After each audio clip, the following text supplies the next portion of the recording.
But you know what? I'm gonna do my review of MK now. I'm not going to put up some... I'd love to have a trailer of a movie in the background while I'm doing this for my lovely YouTube following. But even using trailers these days will get you copyright slammed or copyright claimed. Take your pick, so I'm not going to do that. But yes, I watched MK this weekend with a very good friend of mine, and I had some expectations having watched the trailer. I really liked the trailer, I have to say. Seeing, I really liked Last Samurai back in the day, and in the trailer you see that Scorpion is being portrayed by, I think he's Japanese, I don't know his name, but he plays... he's like the one that teaches the samurai sword combat to Tom Cruise in that movie, like an officer. Okay, Shito, thank you. Hiroiku Sanada, thank you so much. In the trailer, it's obvious he's portraying Scorpion, and I'm like, damn, this could be really, really good. So we're gonna tell the story of Scorpion. He's gonna be played by Sanada, who I have a lot of respect for, just having seen him in one movie. He's such a badass, and honestly, like the perfect pick to play Scorpion. If you've seen Scorpion in the games these days, Hanzo, right, is his name. So anyway, there were some goofy moments in the trailer, but I also saw that they went R-rated. You see Jack's arms get iced and blown up, so I'm like, okay, we're gonna do actual fatalities. Everything seems to be pointing in the right direction. You're doing it R-rated. The original movie from '95 did not do that. You're gonna focus on Scorpion, and Scorpion is played by Sanada, very respectful, awesome actor. So the movie starts, and I'm gonna try not to spoil too much in this review, but it's impossible to do a review of this movie without getting into some spoilers. But at least the start of the movie was quite fine, and it's like the very first 5 minutes, you see Hanzo, Scorpion, in his small estate, his small village with his clan. I don't remember what they're called. But there's not too much of dialogue here. They're just presenting his family and what's at stake for Scorpion. Oh, he has a wife, he has 2 kids, and the only line of dialogue is like saying to his wife, oh, I love you so much, I'm so happy I am with you. And then you know what's gonna happen 2 seconds later. Scorpion walks off to do some digging in the middle of a forest, and then he hears, ah! Ah! Ooh! Ooh! Ooh! Ah! Entire family basically getting fatality. You know how it works. So he runs back, and his wife, his son is dead, but he has one more kid who's a baby, and that baby is fine. The mother hid him in time, but oh, here comes Sub-Zero, who's very evil, and whose story in the entire movie is, I will destroy your clan. You will all die. That's literally his character. He looks menacing, and he has eyes. That's part of his character. He does eyes things. Ah, that's the depth of his character. He does eyes things. And I just had someone in the chat say, prior to recording this review, best character in the movie was Sub-Zero. And I'm like, what character? Is it because of his eyes visuals? Because in terms of his personality, he looks menacing and he says, your clan will fall. You will all die. That's the character. And he fights Scorpion, and he pawns Scorpion. Scorpion goes, ugh! And Raiden comes down, saves Scorpion's child, and then Mortal Kombat, and then have your intro credits, the movie starts. That's the first 5 minutes. And I'm like, yeah! I can't wait to see what Scorpion's gonna do. Sanada. And then, exactly 10 seconds later, you're introduced to a generic average guy who's doing some UFC. And then he's meeting up a girl where I think, like, is that his girlfriend or something, or sister? And it's like, no, he's her dad. And he looks like he's 19. And then I'm like, oh, wait. Scorpion Sanada is not going to lead this movie and be the main hero, protagonist. No, it's generic average dude. And generic average dude is played by an actor who can't act. Oh no, we must go. Oh, what? You are Raiden. Well, who are you? Oh, I will fight. I will fight to the death. I could probably do a better acting job than him. Just being a Twitch streamer, I think I've practiced enough, you know. I have came to pay my rent. Cole was trash. Yeah, Cole, hello, Metal Cat. I hope you're doing great. But yes, that actor, it's some of the worst acting I've ever seen. It actually takes you back to the 90s. It felt like I was watching an action movie from the 90s, judging by his acting. And so he was to carry the movie. He was awful. Awful. And his dialogue was awful. And then he meets up Sonia Blade. Awful. Again, played by an actress who looked good but had no intensity, no passion, never any agency in her voice. Absolutely bland. But then comes arguably the high point of a movie, and I thought, judging by the trailer, that Kano was going to suck. But Kano carries this movie. And it's not the dialogue, his dialogue, that carries the movie. It's not particularly good. It's the actor who plays Kano manages to have enough intensity and charisma to take poor dialogue and make it sound good. He can't save it all the time because it's really bad writing, but at least half the time he elevates shit so much that you're like, man, he actually feels like a character. He feels like a human being. And he has a lot of charisma. So in my opinion, like he attempts to save a really poor movie. But so anyway, we follow those three. Kano carries it completely. And then it's just poor fight after poor fight, in my opinion.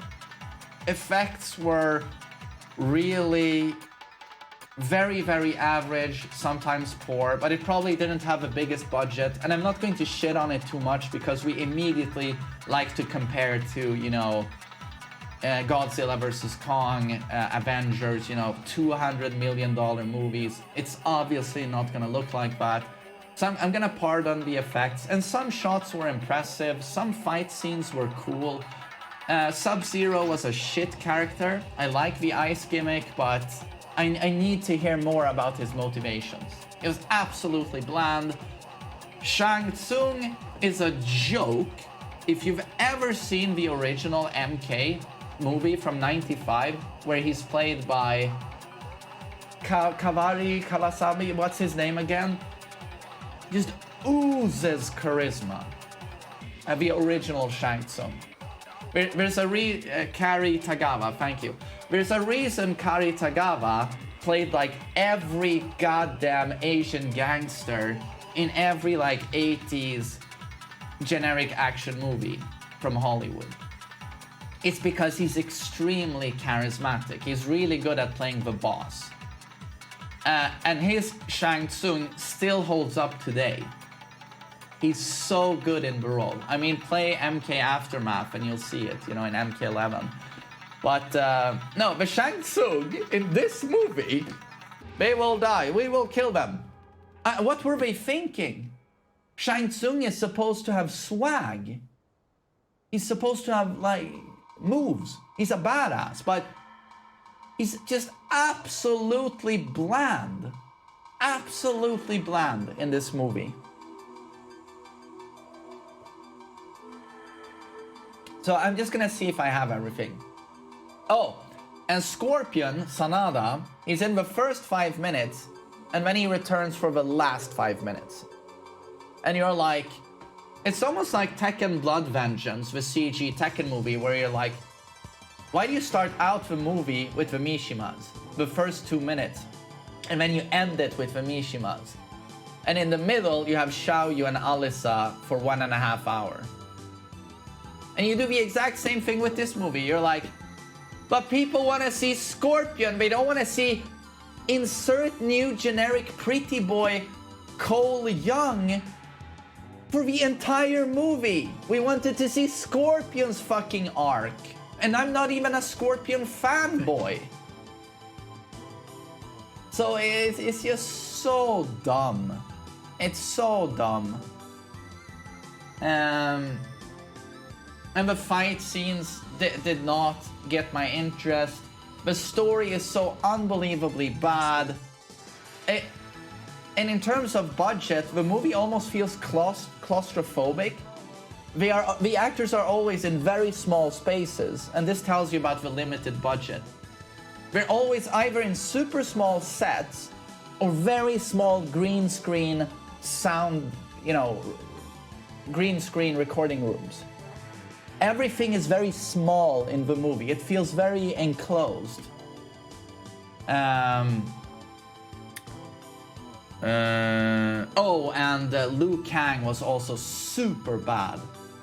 Again, MK95, he takes himself a bit seriously, but he's also a bit, goofy sometimes or lighthearted. In this movie, Liu Kang is like, takes himself unbelievably seriously at all times, always talks like a Shakespearean character. I hated Liu Kang in this movie. I don't know, so fucking boring. Oh, and Kung Lao has like one line of dialogue. I am Kung Lao! And then we're supposed to, sorry, spoilers, and then we're supposed to cry when he dies. I am Kung Lao! Oh no, sad piano. Kung Lao. And I'm like, me and my friend are like, what the fuck, who gives a shit?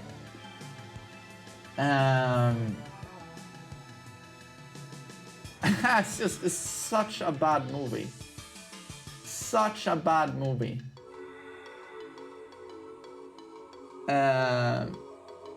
Yeah, flawless victory. Yeah, anytime a character did a fatality on someone, they did the one-liner. Kano's actually works. He just says, Kano wins.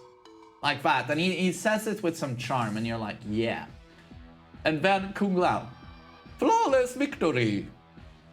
And it made me cringe. And there was another one that made me cringe. Oh, and Sonia kills Kano like this in a shit fight sequence, and she's like, haha, fuck you. And I'm like, go fuck yourself. There's nothing quite like in a movie watching a garbage shit character kill one of the best characters. Seeing Sonia kill... You know what the equivalent is in this movie? In this movie, seeing Sonia kill Kano is the equivalent of in the DC universe seeing Joaquin Phoenix Joker, his Joker, killed by Uma Thurman's Poison Eve from Batman and Robin. That's what it was to me. It was like, just kill yourself. Just end this nightmare.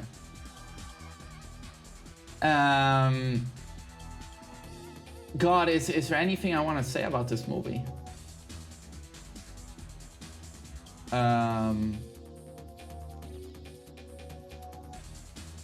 Is there any... Oh, the shit twist. Kano going bad guy. Super bad. Wasn't built up at all.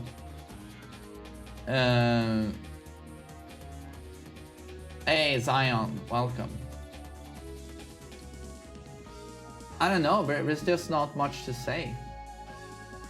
Oh, am I the only one who thought it weird that the main hero, Cole Young, he looked like the brother of his daughter? He certainly didn't look like the dad. And the wife had his wife had like one line of dialogue in the entire movie, and then we're supposed to care about her. One line. And his kid had almost no involvement in the movie. And I love the big twist, towards 2/3 of a generic movie, you need the hero to lose hope. At the end of Act 2, he loses hope, and then he returns for Act 3 with new motivation and he saves the day. And in this movie, they just couldn't bother at all. So he goes, I don't want to do this.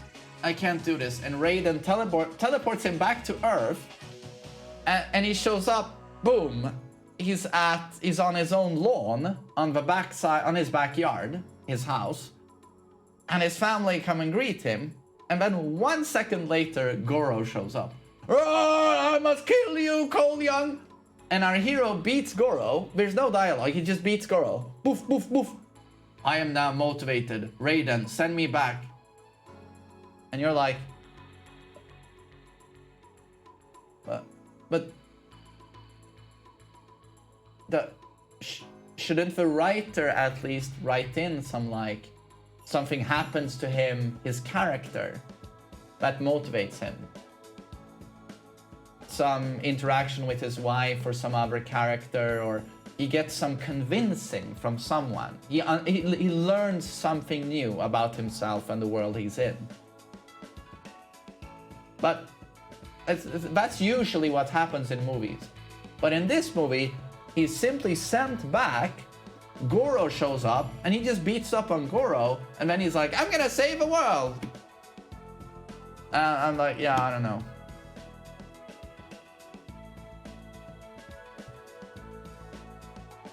I think Goro looked alright. I think it was very ambitious by them to have a CG character. And he looked...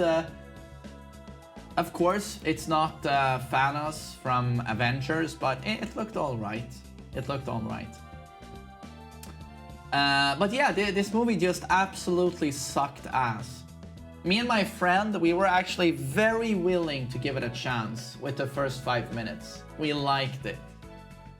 Sanada, you know, as Scorpion, doing some cool fights versus all of those ninjas, using his chain, you know, whatever it's called. It was like great. And then, of course, you had to go generic idiot. Sonia is a flat shit character.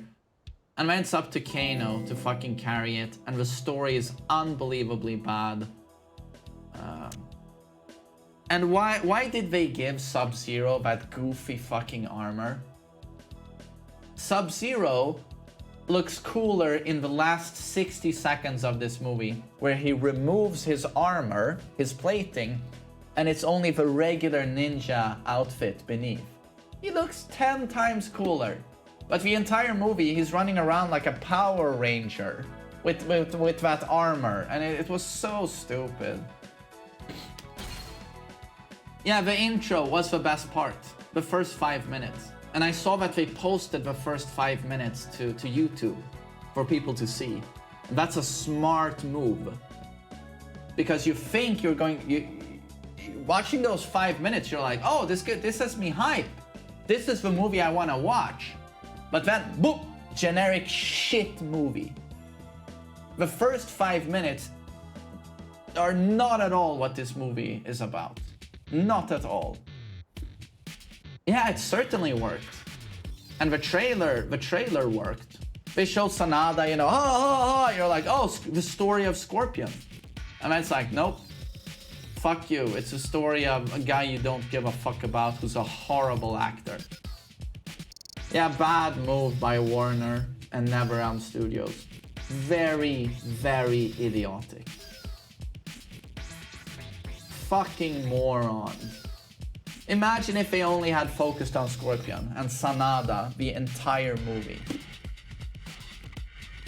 What are you doing? What are you doing?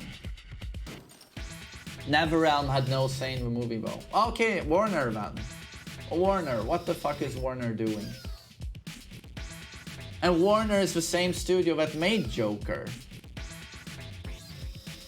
But I guess they had no hopes for people to want to hear the story of Mortal Kombat.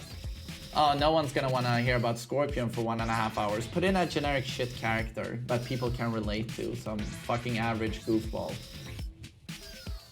But yes, I'm gonna end my review. I thought it was absolute garbage. My friend was equally disappointed. He's an MK fan. He wanted to give it a chance, but he was like, this is a... He said it was a 3 out of 10.